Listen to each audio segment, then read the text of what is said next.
Owens, Columbus Dispatch. When you reviewed the Iowa game, again, we know what their offense is. Did it look as good to you on review?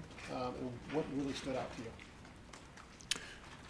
It was good. Obviously I see a lot of things that happen within a play that maybe could have gone the other way. I see all the room that where we can improve. I love the fact that we were getting turnovers and winning on third down. I thought, Zach Harrison had a great game. You love to see that kind of play up front. So, I thought we were together, did a lot of right things. I also saw areas where I know we can improve. Front row, middle, Dave Biddle, 24/7 Sports. Hi, Jim. Coach Day was talking about with Chip moving to running back now full-time, EA is going to have to step up as that second-team middle linebacker. Of course, with Tommy playing as well as he's playing, hopefully you guys won't need him. But what do you expect out of EA? What's kind of his strengths, and just what do you expect out of EA? EA has great athleticism. He has linebacker instinct, I guess, too. And some EA just to stay healthy, right? I just really want him to have a good week of practice, because I've always felt like he could emerge if he strung together some games and some weeks of practice of being healthy. He's just had a tough time of it. Far left, Dan Hope, 11 Warriors. Jim mentioned how well Zach Harrison played, but he didn't play that many snaps. When you see a guy play that well, do you think, hey, maybe we should keep him on the field more frequently going forward? I think that all is dictated by the pace of the game, and there are a lot of other factors to determine that, how Coach Johnson feels about the rotation, but those are not decisions that we jump to. Things are working, you kind of go with the flow. Front row right, Tim May, Letterman Row. Yeah, Jim, I asked you a little bit about this after the game there, but I want to follow up. Like I just asked Ryan, it's hard to kind of right now imagine this defense without Tanner McAllister in it and Lathan Ransom, the way Ransom is, like you said, triggering, et cetera. But from your vantage point, what do those two guys bring to that table in that safety room, and will we see Lathan considerably more as this season goes on now?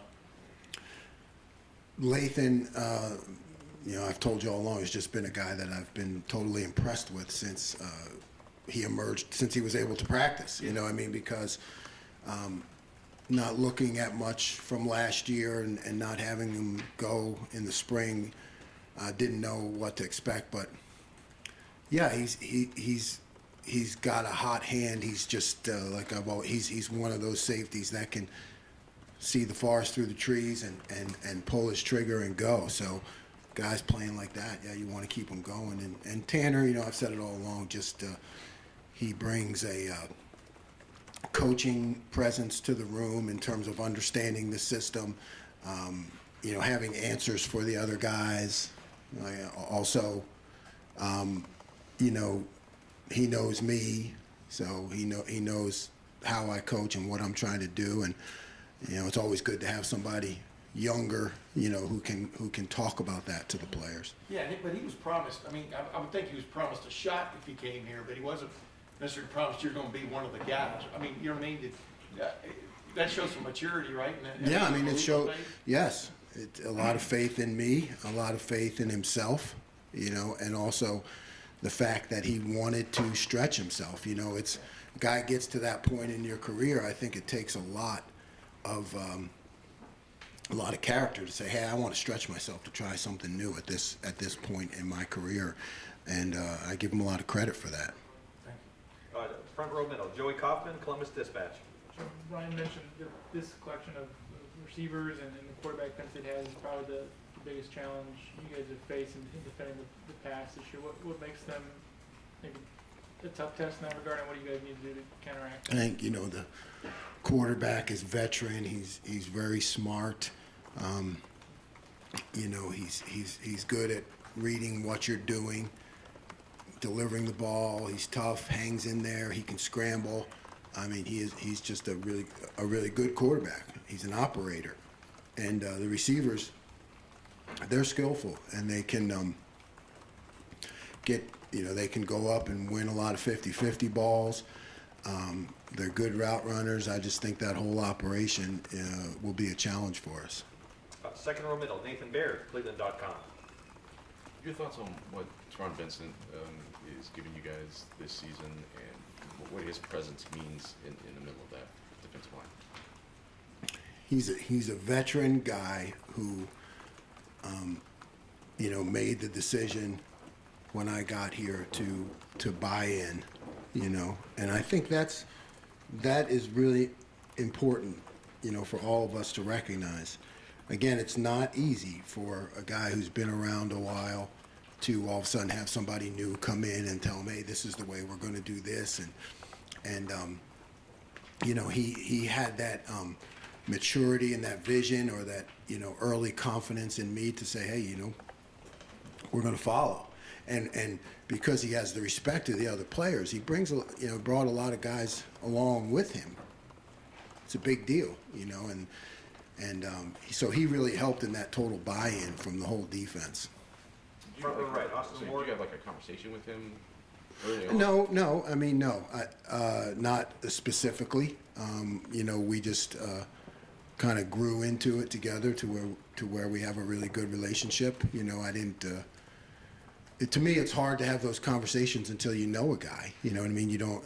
So we kind of got to know each other, and it happened naturally.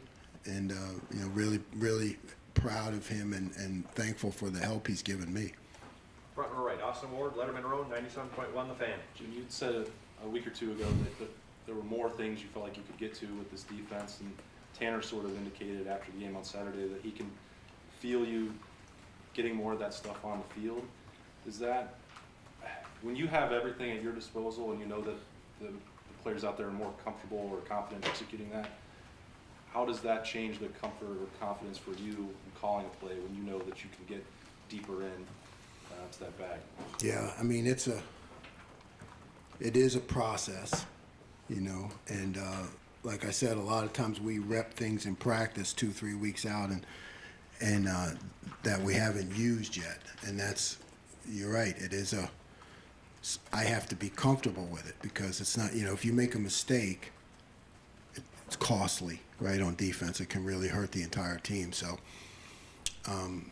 the growth process, I think, in terms of us implementing the complete system, we're getting there. But we have some things that we've worked on and haven't used yet. Haven't had to use them, and it's, when things are going well, it's not about putting something on there that could, that maybe you're just not 100% sure about. So we keep working them in practice and growing it. So there's a lot of growth outside of what shows on the field in terms of, scheme. Right behind him, Bill Landis, Rivals. Jim, when you're facing a team that has a really good slot receiver like Penn State has, how have you historically approached that? Is that the nickel's job? Are you comfortable moving a corner over if need be? Do you want that guy to see multiple bodies throughout the game? Just what's your philosophy there? Yeah, I think that it's exactly like you said. It's recognizing it, having certain ideas on who we want the matchup to be and how we're going to play it. But then it's also creating some doubt in the quarterback's mind. I mean, I think that becomes a lot of what we do in terms of what he's going to get. So it's like half of it is about the guy, the other half of it is about the quarterback, and trying to create enough cloudy pictures so it just doesn't feel, free always going to that guy. Right next door, Doug Lane-Reese, Cleveland.com. Jim, this is just a version of the question we've asked you every time since you got here, but obviously you see room for improvement with this defense still, but just the arc of understanding and confidence and performance of this defense, where do you see it right now from the minute you got here to the way you guys played against Iowa? I would, you described it perfectly. It's an arc, and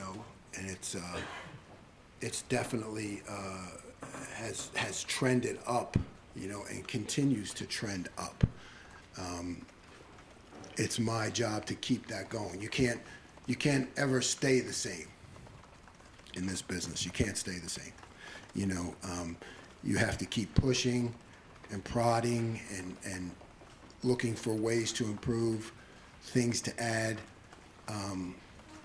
You know, and you want to, I think the success breeds further success, right? So you want to give the players some sugar, but, you know, not too much sugar, because too much sugar is not good for anybody, right? So you just try to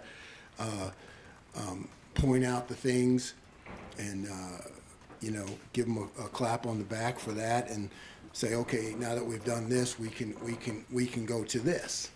And it's just really about habits. You know, it's never to me about one particular day. It's more about habits. You know, it's the competitive stamina that Coach Day talks about and that Coach Mick talks about in the weight room. You know, we are what we repeatedly do, right? Excellence, it's not an act, it's a habit. That's Aristotle, I think, right? Not Jim Knowles. But what I'm saying is, it's like you said, it's an arc and it's a push, and it doesn't matter who you're playing. You know, all I see is the team that's in front of us, and here's what we're going to do, and presenting a plan. You know, the process is the same. The expectations are different, you know, but you keep the process and you keep keeping your foot on the metal. Deep left, Brendan Gulick, Buckeyes Now on Sports Illustrated. Coach, maybe building off that question a little bit, how difficult is it when you're evaluating your performance on any given week? How difficult is it to remove what you see from the opposing offense and simply focus on what you're trying to accomplish? Because you see offenses that are really good, and last week you saw an offense that struggled this year. Yeah, it's not difficult at all. It's really not, because you look at the play, you look at the call, and did we execute it? And if we didn't, why didn't we? If we did, here's the thing that worked about it. You know, it really is a narrow view. You don't get involved in all of that. At least I don't in my head. You know, I want to see the play. I want to see what they did. I want to see what we did, given the call, what I expected, how it finished. Did something happen that I didn't expect? What was the technique? And you can really break it. That's what we do. You break it down and you study it for what it is, and you correct, motivate, teach off of that. Fourth row middle, Andy Anders with Buckeye Sports Bulletin. Yeah, so I think I kind of wanted to get an insight onto some of the communication of the defense. I know a lot of... I'm not telling you any of that. Fair enough. I'll ask a different question then. With the three linebacker sets, a lot of times it seemed like the third linebacker was always playing on the line of scrimmage. What are your thoughts on stacking linebackers in a 4-3 versus having that third linebacker come down and play on the line? You know, I think it just depends on what you're facing and what you're trying to do. You want to try not to be predictable. Sometimes you have to be based on what you're getting and the opponent, but you'd like to be able to have both, and there's different reasons for it, but it really just depends on what you're getting from the offense. Right next door, Pat Murphy, 24/7 Sports. Jim, as a defense, I know you want to make things cloudy for a quarterback, but I also assume it makes it easier when you can get him off his spots, not let him get stationary, get feet set. When you've seen CJ on the practice field, how does he respond to those type of things? How have you seen him maybe improve as he's worked through that? He's great. I mean, he's the best I've ever been around. He can see the rotation and know what, like every defense that you call has a hole in it somewhere, right? And what we do is try to disguise those holes, right? I mean, if you really wanted to stop every play, you need like 14 guys out there. I mean, you know, it's just, think about it. If you were truly trying, if you're like, hey, we're going to stop them every play, but he is CJ's a guy who loves the game. You know, will continue to ask me questions if we do something against them in practice. Hey, what were you thinking here? Why did you do that? So he's just, and of course he's got all the talent, but he also has the mind for it. Right next door, Tony Gervin, Buckeye Huddle. Jim, did you feel any pressure, not that you brought Tanner over, but him coming over, did you feel any pressure in him coming here, him having to live up to, the way he has played, but also playing at Ohio State? No, I didn't feel any pressure. I had a lot of confidence in him. He and me, we've trained we trained a certain way for 4 years. So, we come here, we train and think the same way. And it's not about pressure. It's more about the process and just doing it. So I felt good the fact that he was going to come in here and do things the way we've always done it in terms of the process, and he was going to do just fine. Right next door, Cameron T. Robinson, The Athletic. Jim, Denzel seems to have been playing better since he came back from injury. Just what has been your evaluation of him the last few weeks? And have you seen anything different from him from early in the year to now, or has he been the same? No, Denzel is the same. I mean, he is a competitive but quiet, talented. I've always had great confidence, and I continued throughout the season. Like I said, if he wasn't making enough plays, because he is talented and skilled, you have to then look at the calls, which goes on me. So, but he has always been a really, fun guy to coach. I don't know if I'm fun, so I'm not having that much fun. But I mean, he's an easy guy to coach. He's coachable. He competes. He tries hard. He listens to what you have to say, and I think that's what you want. You want a guy who is going to respond, and he's always responded to every challenge since I've been here. Got time for just a few more. Spencer Holbrook, fourth row right, Letterman row. Jim, you guys have forced a turnover in you've had an interception in 5 straight games. We asked you a few weeks ago, before you had any turnovers, if those were coming. Can you, snowball turnovers? Is that a thing that a defense can do? What did I say when you asked me if they were coming? Yeah. Yeah, oh yeah. Yeah, and it's funny. Yes, hey, call that defense where we get a turnover. You know what I mean? That's all. It's like not like basketball where you call. Hey, we're going to get the ball right. I mean, it is, but there is something to what you say. I mean, there is something to momentum. There is something with guys being comfortable in the system, taking more chances, growth. I mean, those are the things that you want to see, and it's been happening. So all valid points. I just think it's part of the process. If the process is going the right way, that's one of the indicators that you're doing good things. I mean, if I can sneak in a quick follow-up. Tanner said after the game that he feels like he's watching guys maybe cheat a little bit. They can start to show one thing, do another thing. Are you seeing more of that in your defense? And do you think that's causing more turnovers, that guys are comfortable enough to do that? Yeah, I mean, I know it helps. It helps. It just helps guys play freer, and that's the goal. My goal is to have them play free because they understand the totality of the scheme and where they fit, and they can give other looks and get out of it, and that's part of the growth. Over here, far right, Clay Hall, WSYX. Just curious if your perception of Penn State has changed from being a younger man, Paterno, Eastern powerhouse, now in the Big Ten. Has their profile been diminished at all in the state of Pennsylvania, for instance? Not in my mind. I mean, you're right. I grew up watching.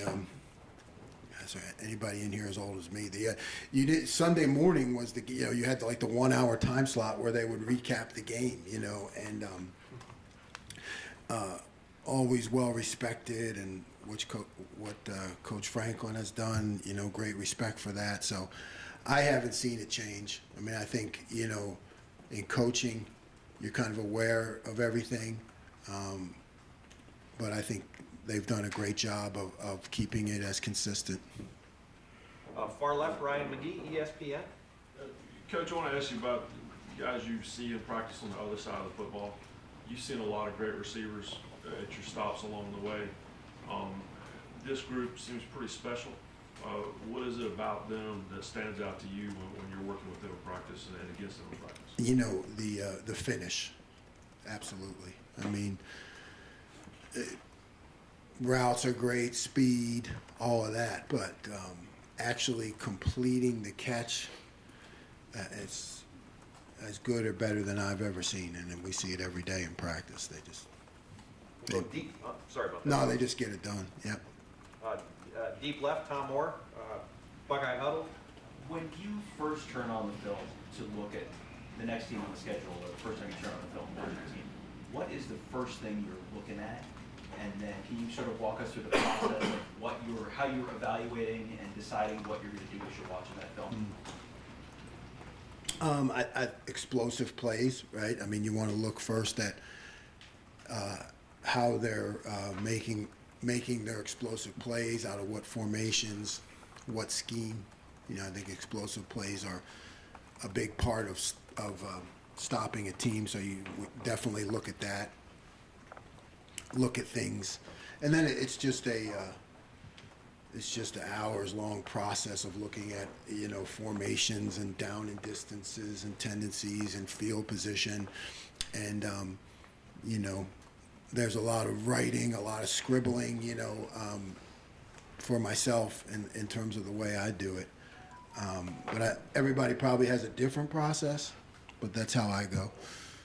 Final question, front row, Joey Kaufman, Columbus Dispatch. Just to follow up on Penn State, just having grown up in the Northeast, did you ever go there for clinics, interact with coaches much on the road? Just what's your experience with that school? I have not had the chance to be there a whole lot, to be honest with you. So it was more of just, you know, I know that it was extremely important to the people that I grew up with. You know, as a kid, you learn that, hey, this is important to people. You know, the excellence of the program and the success. And I think if you play football, which I always did, you know, you fall in line with that, and you look at it, you know, as, you know, a really successful program. So, but I haven't had the chance to be around there much. Coach Bill's from Philadelphia, so he gets one final question. Bill Landis. World Series, baby. Right. Don't burn down the city. Right. Too late. You guys got Cameron Martinez on the field a little bit as like I guess it was a 6DB at some time. What have you thought of his progression, and do you see that role being able to evolve? Yeah, I think Cam is an excellent player. I really love his coverage skills. I mean, his feet. He's got great feet. He's a competitor. He's just been hampered by injury. You know, he's going to keep playing more as long as he's healthy. Great. Coach, thank you very much. Thanks, Coach. Thanks, guys. Thanks, Jim.